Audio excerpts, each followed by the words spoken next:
चलो last time मैंने क्या बताया था आपको कि प्रतिरोध की तापमान निर्भरता किस प्रकार से होती है, और उसमें जो प्रतिरोध ताप गुणांक अल्फा निकल के आया था वो चालक के लिए किस प्रकार से बिहेव करता है, अचालक के लिए किस प्रकार बिहेव करता है, व्यवहार करता है मतलब, और अर्धचालक के लिए किस प्रकार से व्यवहार करता है। ये चीजें मैंने आपको बताई थी नहीं बताई थी। तो अपने को करना क्या है वो सुनो ध्यान से। अपने को यह करना है कि जो भी प्रतिरोध की या प्रतिरोधकता की तापमान निर्भरता कैसे होती है, मैंने ओम के नियम में बताया था कि किस प्रकार से निर्भर करता है। अब 10th बेस का टॉपिक है प्रतिरोधों का श्रेणी क्रम और समांतर क्रम संयोजन। ये आपका पढ़ा हुआ है, दोबारा मैं रिपीट करवा रहा हूं, लेकिन इसके जो न्यूमेरिकल आएंगे यहाँ वो बहुत इंपॉर्टेंट है। 10th बेस पे छोटे न्यूमेरिकल आते हैं, अपने यहाँ थोड़े से हैवी तरीके से आएंगे, थोड़ा सा डीपली क्वेश्चन आते हैं, इसमें थोड़ा सा ध्यान रखना है, ठीक है। तो मैं यहाँ लेके चल रहा हूँ प्रतिरोधों का श्रेणी क्रम और समांतर क्रम संयोजन। प्रतिरोधों का संयोजन नंबर 1,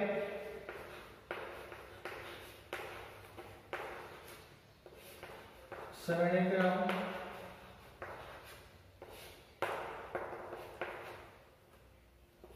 संयोजन। श्रेणी क्रम संयोजन का मतलब हो गया कि एक प्रतिरोध का दूसरा किनारा दूसरे प्रतिरोध के पहले किनारे से इस प्रकार से जुड़ता जाएगा, या प्रतिरोधों का ऐसा संयोजन जिसमें प्रवाहित धारा का मान क्या हो, एक समान हो, श्रेणी क्रम कहलाता है। दूसरा, अधिकतम प्रतिरोध प्राप्त करने के लिए प्रतिरोध को किस क्रम में जोड़ा जाता है, श्रेणी क्रम में। 3 चीजें हैं यहाँ, ठीक है। यहाँ डायग्राम बना देता हूं।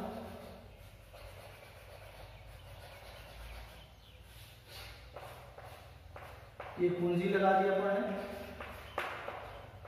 यहाँ बैटरी लग गया, ये ए बिंदु है, ये बी बिंदु है, यहाँ करंट है वो आई एम्पियर है, ये प्रतिरोध R1 हो गया, R2 हो गया और R3 हो गया। ये हो गया आपकी बैटरी। प्रतिरोधों का ऐसा संयोजन जिसमें प्रवाहित धारा का मान क्या हो, एक समान हो, उसको अपन क्या बोलते हैं, श्रेणी क्रम संयोजन बोलते हैं। श्रेणी क्रम संयोजन का मतलब हो जाएगा कि एक second end of first resistance हो जाएगा, ये दूसरा किनारा है वो दूसरे के प्रतिरोध के पहले किनारे से सेट हो जाएगा, इसका दूसरा तीसरे के पहले से, इस प्रकार से प्रोसेस चलता रहेगा। तो 3 बिंदु इसमें मैंने बताया आपको। पहला कौन सा बताया है कि अधिकतम प्रतिरोध प्राप्त करने के लिए प्रतिरोध को किस क्रम में जोड़ोगे आप, श्रेणी क्रम में। दूसरा, ऐसे प्रतिरोध जिनमें प्रवाहित धारा का मान क्या रहे, हमेशा एक समान रहे। तीसरा, दूसरा सिरा दूसरे के पहले से। ट्रेन के डब्बे किस प्रकार से जुड़े रहते हैं, वो है ट्रेन के डब्बे तो होते हैं श्रेणी क्रम में, पटरी होती है वो क्या होती है, समांतर क्रम में, ठीक है। थोड़ा ध्यान रखें। तो यहाँ 3 बिंदु लिख रहा हूं छोटे छोटे। अधिकतम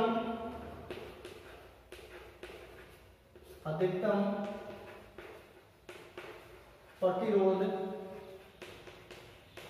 प्राप्त करने के लिए। नंबर 2,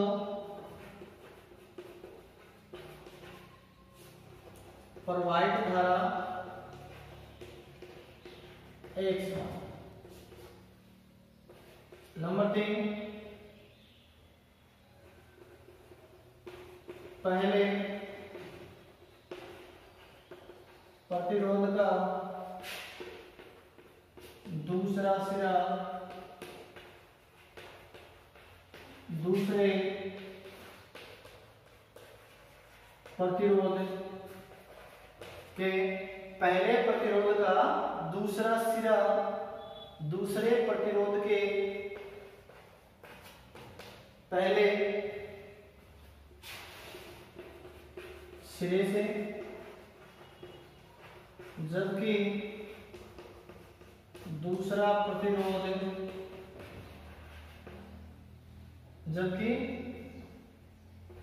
दूसरे प्रतिरोध का दूसरा सिरा तृतीय प्रतिरोध के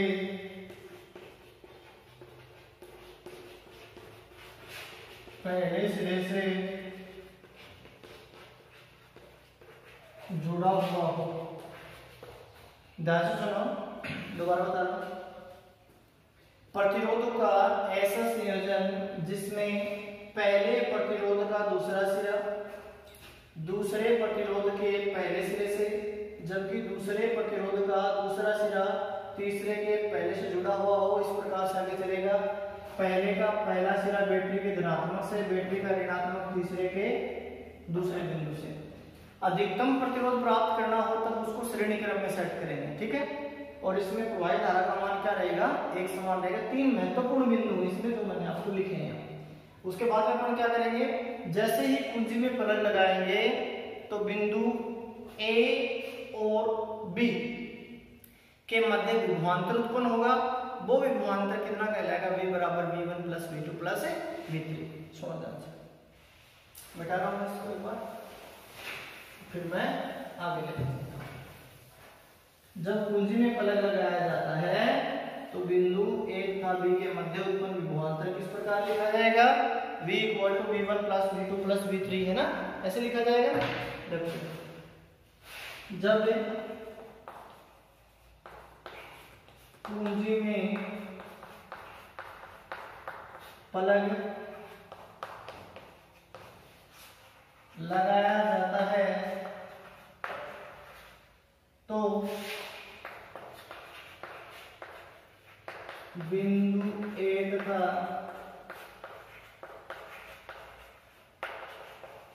बिंदु B के मध्य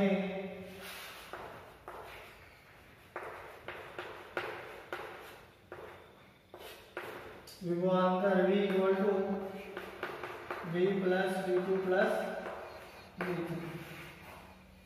यहां हो गया V1 V2 और V3, ठीक है। चित्र की ज्यामिति क्या कहती है कि करंट Rn सेट, करंट क्या है, सब में एक समान है। प्रवाहित धारा का मान क्या है, एक समान है। तो अपने ये लिखेंगे इसमें आगे चल के, प्रवाहित धारा एक समान, तब प्रतिरोधों के सिरों पर आरोपित विभवांतर V1 equal to IR1, V2 equal to IR2, V3 equal to IR3 और V equal to IR। Question number हो गया। इसमें करंट कितनी जा रही है, I, और इसका रेजिस्टेंस कितना हो जाएगा, R इक्विवेलेंट हो जाएगा, R तुल्य। जो टोटल आएगा वो R तुल्य आएगा। कितना आएगा, R तुल्य आएगा। यानी कि जो equivalent resistance between any two point A and B, तो उसके पास आपके पास ये रिजल्ट आ जाएगा। इस दो को किसमें रखेंगे, फर्स्ट में रखेंगे, तो क्या रिजल्ट आएगा, देखो समीकरण 2 को किसमें रखोगे, 1 में रखोगे, तो रिजल्ट कितना आएगा, समझ ध्यान से। समीकरण 2 को किसमें रखना है, 1 में रखना है।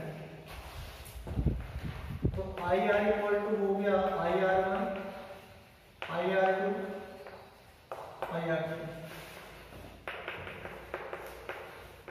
R1 R2 R3, I से कैंसिल, R इक्वल टू हो गया R1 plus R2 plus R3। यदि N प्रतिरोध श्रेणी क्रम में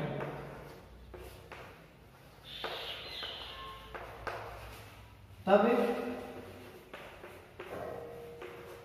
तुल्य प्रतिरोध R equal to R1 plus R2 plus R1 या RS इक्वल टू NR। ये न्यूमेरिकल की दृष्टि से बहुत इंपॉर्टेंट है। ये श्रेणी क्रम में जुड़े हुए से तो जुड़े हुए अधिकतम प्रतिरोध प्राप्त करना है तो n से क्या हो जाएगा मल्टीप्लाई। यदि मान लो कि n रेजिस्टेंस कनेक्टेड है किसमें सीरीज में है तो वहां पे जो तुल्य प्रतिरोध आएगा आर का मतलब होता है सीरीज और सीरीज का मतलब होता है श्रेणी क्रम।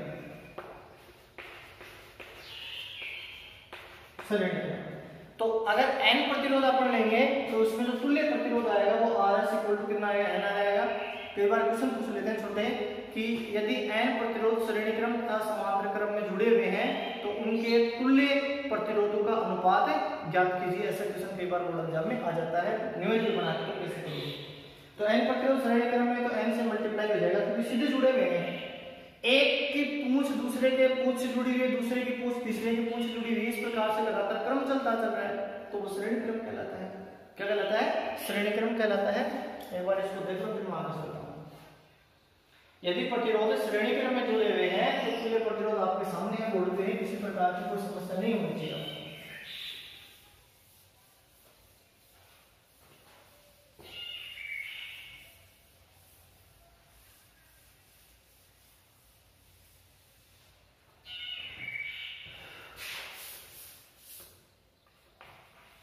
देखिए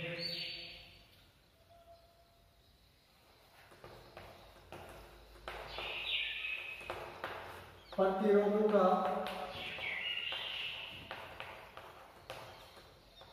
समांतर क्रम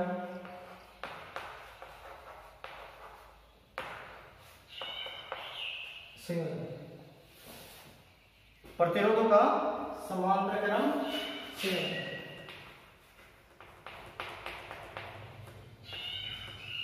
ये समांतर क्रम संयोजन है। ये प्रतिरोध है, ये पहला सिरा है ए और ये कौन सा सिरा है। तो प्रतिरोधों का समांतर क्रम संयोजन का मतलब क्या होता है? ऐसे संयोजन जिसमें विभवांतर का मान क्या होता है? एक समान। ओम का नियम पढ़ा ना पीछे, उसमें क्या लिखा था? V इक्वल टू IR लिखा था। मैंने क्या बताया था? V डायरेक्टली प्रोपोर्शनल आई। जिसमें धारा एक समान रहेगी उसमें वोल्टेज जुड़ेगा और जिसमें वोल्टेज एक समान रहेगी उसमें धारा जुड़ेगी। कैसे? एक पहला प्रतिरोध हो गया, कनेक्ट हो गया, दूसरा प्रतिरोध ले लिया आपने, ये तीसरा ले लिया और ये बैटरी, ये कुंजी हो गई और ये बैटरी से कनेक्ट हो गया, ये बैटरी हो गया, ये आई एम्पियर। अब सुनो ध्यान से, R1 प्रतिरोध, R2 प्रतिरोध, R3 तीनों का पहला सिरा किसी एक बिंदु से, तीनों का दूसरा सिरा किसी दूसरे बिंदु से, और प्रतिरोधों को समांतर क्रम में जोड़ोगे तो कुल प्रतिरोध कम आएगा। क्या आएगा? कम आएगा या मिनिमम आएगा। वहां अधिकतम आएगा तो यहाँ क्या आएगा? मिनिमम आएगा। इसमें विभवांतर एक समान होता है। जब आप कुंजी में प्लग लगाओगे तो बिंदु ए पर धारा को तीन रास्ते मिल रहे हैं। पहला रास्ता ये मिल रहा है I1, दूसरा ये मिल गया I2, ये हो गया I3। ये धारा I है, I एम्पियर है। इसको बिंदु ए पर तीन मार्ग मिल रहे हैं किरचॉफ के संधि नियम से। अगले लेसन में अपन पढ़ेंगे कि किरचॉफ का जो नियम होता है वो क्या कहता है? किसी संधि बिंदु पर मिलने वाली धाराओं का बीजगणित योग शून्य होता है, अर्थात संधि में जितनी धारा प्रवेश करेगी उतनी धारा उसमें से बाहर निकलनी चाहिए। ठीक है, अगले लेसन पढ़ेंगे अपन। तो यहाँ तीन चीजें निकल के आ रही हैं। पहली कौन सी है? तुल्य प्रतिरोध क्या आएगा? निम्नतम आएगा। क्या आएगा? निम्नतम। विभवांतर क्या आएगा इसमें? एक समान। विभवांतर क्या आएगा इसमें? एक समान। और थर्ड इसमें क्या आएगा? सभी प्रतिरोधों का पहला सिरा किसी बिंदु ए से, जबकि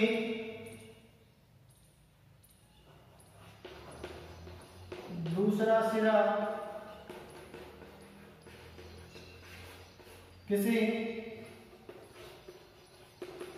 बिंदु बी से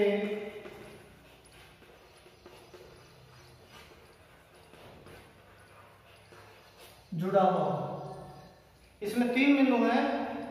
सभी प्रतिरोधों का पहला सिरा किसी एक बिंदु से जबकि दूसरा सिरा किसी दूसरे बिंदु से होता है, या प्रतिरोधों का ऐसा संयोजन जिसमें प्रवाहित धारा का मान एक समान हो, सॉरी प्रवाहित धारा का नहीं, विभवांतर का मान एक समान हो। ठीक है, तो 3 बिंदु बताए मैंने, थोड़ा सा इस पे ध्यान रख लेना। मिनिमम प्रतिरोध आएगा निकल के, अधिकतम नहीं आएगा, विभवांतर इसमें एक समान रहेगा। एक पहले का एक सिरा एक से रहेगा, दूसरे का दूसरे से रहेगा, तो ये हमारे पास क्या हो गए, ये हो गया समांतरकरण। ठीक है, तो उसके बाद में मैं आगे चलता हूं। जब आप कुंजी में पलक लगाओगे तो बिंदु ए पर धारा को कितने मार्ग मिलेंगे जी? 3 मार्ग मिलेंगे, 3 रास्ते मिलेंगे।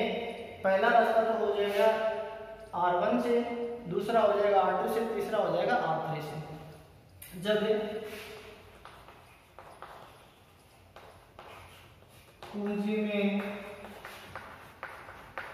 पलक लगाया जाता है तब बिंदु ए पर धारा 3 मार्गों में विभाजित होती है।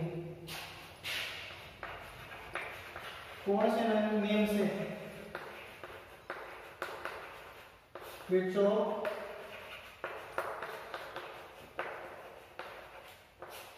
संधि नियम से।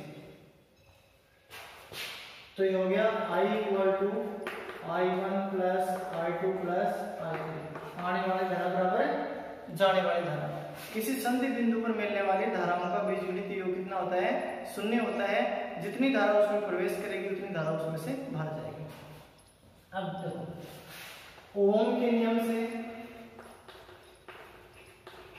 ओम नियम से इसमें विभवांतर कितना आएगा? V।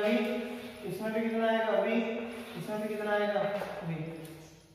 तीनों में V आ रहा है तो कितना हो जाएगा? V = I1 R1। तो यहां से हो जाएगा I1 = V/R1। इसी प्रकार से I2 = कितना हो जाएगा? V/I3 हो जाएगा V/R3। और I बराबर हो जाएगा V/R तुल्य अपने को निकालना है। ये क्वेश्चन नंबर हो गया सेकंड। एक बार इसको स्क्रीनशॉट ले लो, फिर आगे चलते हैं।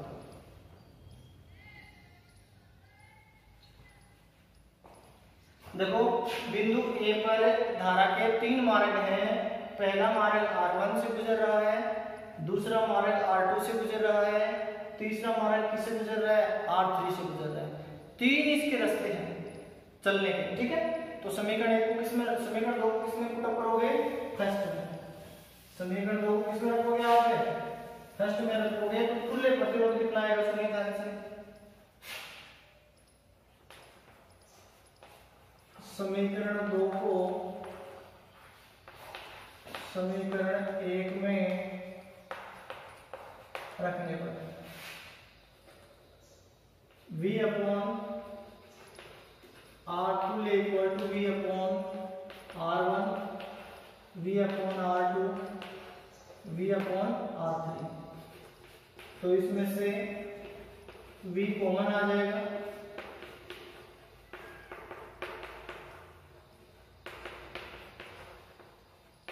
V कॉमन आ जाएगा तो R तुल्य बराबर हो जाएगा R1 R2 R3। यदि N प्रतिरोध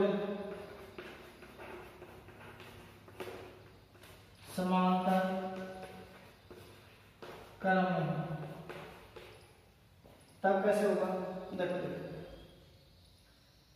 यदि n प्रतिरोध समांतर क्रम में हो तब क्या हो जाएगा, R तुल्य equal to 1/R1 R2 plus 1/R1 हो जाएगा। तो कैसे करोगे आप यहाँ पे तुल्य, अगर RP लिखना चाहते हो यहाँ पे आप 1/RP, तो उसका मान कितना आएगा बताइए। अगर आपको 1/RP लेना है, RP का P का मतलब होता है पैरेलल, पैरेलल का मतलब होता है समांतर क्रम, समांतर क्रम होता है तो उसकी वैल्यू कितने है ये बताइए आप। RP की वैल्यू कितनी है ये बताइए, कितना आ जाएगा, R है, n जुड़े हुए हैं तो कितना हो गया, n/R हो जाएगा, ठीक है। और अगर ये जुड़े हुए हैं आपस में तो कितना हो जाएगा, इसको अपन यहां से लिख सकते हैं RP equal to R/n, n जोड़ दी, n/R हो गया, RP को करोगे तो R ऊपर चला जाएगा, n नीचे चला जाएगा। इस पे क्वेश्चन बनता छोटा सा, यानी कि एक चीज निकल के आती है इसमें, ये श्रेणी क्रम में था पहले के समांतर क्रम में, तो तुल्य कितना आ जाएगा, RS/RP इक्वल टू, वहां क्या था NR, और ये क्या हो जाएगा R/n है तो n ऊपर चला जाएगा, R से R कैंसिल, तो RS/RP इक्वल टू हो जाएगा n²/d। ये बहुत इंपॉर्टेंट है, कई बार बोर्ड एग्जाम में क्वेश्चन आता है। यदि n प्रतिरोध श्रेणी क्रम में और n प्रतिरोधी समांतर क्रम में जुड़े हुए हैं तो तुल्य प्रतिरोधों का अनुपात ज्ञात कीजिए, क्वेश्चन आता है, सीधा याद रखना, कोई दिक्कत नहीं। मैं एक छोटा सा क्वेश्चन करवाता हूं आपको, इसके ऊपर बिंदु A तथा B के मध्य तुल्य प्रतिरोधों की गणना कीजिए जब इसके मध्य लगी कुंजी है वो खुली हो और बंद हो। बोर्ड में आया हुआ क्वेश्चन है, कई बार अमूमन आता है एग्जाम में। संलग्न चित्र में बिंदु A तथा बिंदु B के मध्य तुल्य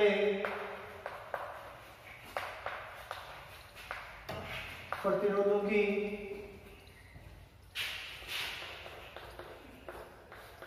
गणना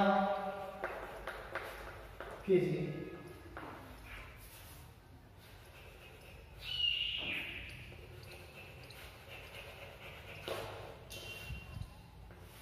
ये बिंदु A हो गया, ये बिंदु B ले लिया, ये प्रतिरोध ले लिया, ये प्रतिरोध ले लिया, और ये ले ली कुंजी 2 ओम, 2 ओम, 2 ओम और 2 ओम। ये अपने पास एक डायग्राम है। इस डायग्राम में अपने से क्वेश्चन पूछता है ए नंबर में, जब कुंजी खुली और बी में जब कुंजी बंद हो। एक बार के लिए इस क्वेश्चन को देखो आराम से, बीच में तो लगी हुई कुंजी, एक बार जब खुली है एक बार जब बंद है तो क्या रिजल्ट आएगा। पहले मैं ए में लेके चलता हूं, जब कुंजी खुली हो। ऐसे क्वेश्चन को करने के लिए सबसे पहले क्या करोगे, पहले बैटरी के धन और ऋण से जोड़ना है, उसके बाद में अपने को कार्रवाई करनी है। जब कुंजी खुली हो तो ए बिंदु ये हो गया, ये बी बिंदु हो गया, इसको सबसे पहले बैटरी के प्लस और माइनस से कनेक्ट कर दिया। ये कितना 2 ओम, 2 ओम, 2 ओम और 2 ओम, ये बैटरी हो गई। ये किसमें है, श्रेणी क्रम में, ये किसमें है, श्रेणी क्रम में। जब कुंजी खुली है तो इस लाइन में तो कोई मतलब ही नहीं निकला। 2 + 2 कितने हुए, 4, 2 + 2 कितने हुए, 4। ये हो गया 2 + 2 = 4 ओम, और R' इक्वल टू हो गया R1 + R2 equal to 2 + 2 equal to कितना हो गया 4 ओम। यहां से 4 ओम आ गया, यहां से 4 ओम हो गया, ये बी बिंदु हो गया, ये हो गया, ये 4 ओम है, ये 4 ओम। किसमें दोनों समांतर क्रम, समांतर क्रम है तो रिजल्ट कितना आएगा, R1 plus R2, 1 plus 4, 1 plus 4 बटे कितना हो गया, 1 बटे 2, तो RAB का मान कितना आ गया, 2 ओम। जब कुंजी खुली हो तो उस टाइम पर इस लाइन का कोई महत्व नहीं है, और महत्व नहीं है तो ये हट जाएगी लाइन, ठीक है। अब दूसरी कंडीशन क्या है इसमें, जब कुंजी क्या हो, बंद हो, जब कुंजी क्या हो, बंद हो तब रिजल्ट कितना आएगा, समझ ध्यान से देखिए। जब कुंजी बंद हो तो बंद हो जाएगी तो क्या हो जाएगा, ये डायग्राम ऐसे बनेगा,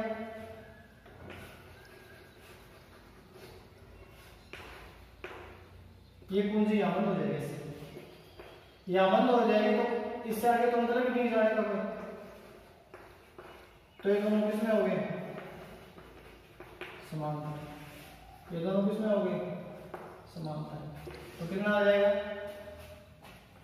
1/r equal to 1/r1 plus 1/r2, 2 plus 2 बराबर कितना हो गया, 1, तो यहाँ से r बराबर कितना आ जाएगा, 1 ओम, r डैश कितना हो गया, 1 ओम। दोनों समांतर में है, समांतर का मतलब होता है सभी प्रतिरोधों का एक सिरा किसी एक बिंदु से, दूसरा सिरा किसी दूसरे बिंदु से होता है, वो क्या होते हैं, समांतर क्रम में होते हैं, ठीक है। अब यहाँ से जो रिजल्ट आया है वो कितना है, सबसे पहले बैटरी से कनेक्ट करना होगा, मैंने बताया था बैटरी से जोड़ देना, सबसे पहले बैटरी से कनेक्ट करना, उसके बाद में आगे बढ़ना है, आई एम्पियर हो गया, ये कुंजी होगी। अब यहां फिर क्या आएगा, एक बिंदु ये ले लिया, ये मैंने नाम ले दिया 1 ओम और 1 ओम, तो तुल्य कितना हो गया, RAB बराबर हो गया R1 plus R2, 1 plus equal to कितना हो गया, 2 ओम, कितना हो गया, 2 ओम। जब श्रेणी क्रम और समांतर क्रम अपन करते हैं तो मैंने क्या रिजल्ट बताया आपको, ध्यान से सुनो। सबसे पहले जिन बिंदुओं के मध्य तुल्य प्रतिरोध की गणना करनी है उसको बैटरी के प्लस और माइनस जोड़ो सबसे पहले, और वो प्रतिरोध सबसे पहले ले आओ जो सबसे अधिकतम दूरी पर है। अगर किसी क्वेश्चन में अंग्रेजी वर्णमाला का कैपिटल टी बना हुआ है तो टी एक साथ हल नहीं होंगे, टी का मतलब टी के 3 सिरे हो गए, तीनों प्रतिरोध एक साथ हल कभी नहीं होंगे। ये जो क्वेश्चन अभी मैंने बोर्ड में बताया, इसका मतलब कुंजी खुली होने का मतलब उसमें पलक नहीं है तो उस खड़ी लाइन में कोई धारा नहीं जाएगी। मतलब जब आपने कुंजी में से पलक हटाई दिया तो फ्लो ऑफ करंट है या धारा का प्रभाव बंद ही हो गया, गया ही नहीं उस लाइन में, तो वो नेगलेक्ट हो जाएंगे, फिर ऊपर वाले जुड़ जाएंगे, नीचे वाले सीधे जुड़ जाएंगे श्रेणी क्रम में, फिर दोनों समांतर में जुड़ जाएंगे। और जब कुंजी बंद कर दी तो इसका मतलब आगे धारा का प्रवाह बंद हो गया उस साइड में, पहले इसमें बहा फिर दूसरी साइड में जाएगा, ठीक है। तो मेरे कहने का मतलब है अगर प्रतिरोधों को अधिकतम क्रम में प्राप्त करना है तो श्रेणी क्रम में जोड़ना है, और अगर न्यूनतम प्राप्त करना है तो उसको किस में जोड़ना है, समांतर में जोड़ना है, रटना नहीं है उसको, रटोगे तो भूल जाओगे, ठीक है। और भी टिप्स बताऊंगा मैं अगले पीरियडों में कुछ आपको, तो जितना कुछ करवा दिया है आपको, देखो टाइम बहुत कम है, ये जो चीजें अपन ने की है सिलेबस रटने वाले नहीं है, ये अपने अभी तक जो यूनिट अपनी चल रही है इसका मतलब 10-12 नंबर का सिलेबस अपना हो जाएगा अगले 5-7 दिनों में, ठीक है ना। तो इसको अगर ढंग से तैयार कर लोगे, बार बार उस चीज को रिपीट करो, बार बार देखो, उसको लिख लिख के याद करो, नोट्स बनाओ साथ के साथ। अगर आप नहीं लिखोगे, बार बार नहीं याद करोगे तो फिर समझने की कोई बात है, आप सोचोगे कि एक दिन में याद हो जाएगा, ऐसा कुछ नहीं है, ऐसा कुछ नहीं होने वाला है, ठीक है। Okay, have a nice day.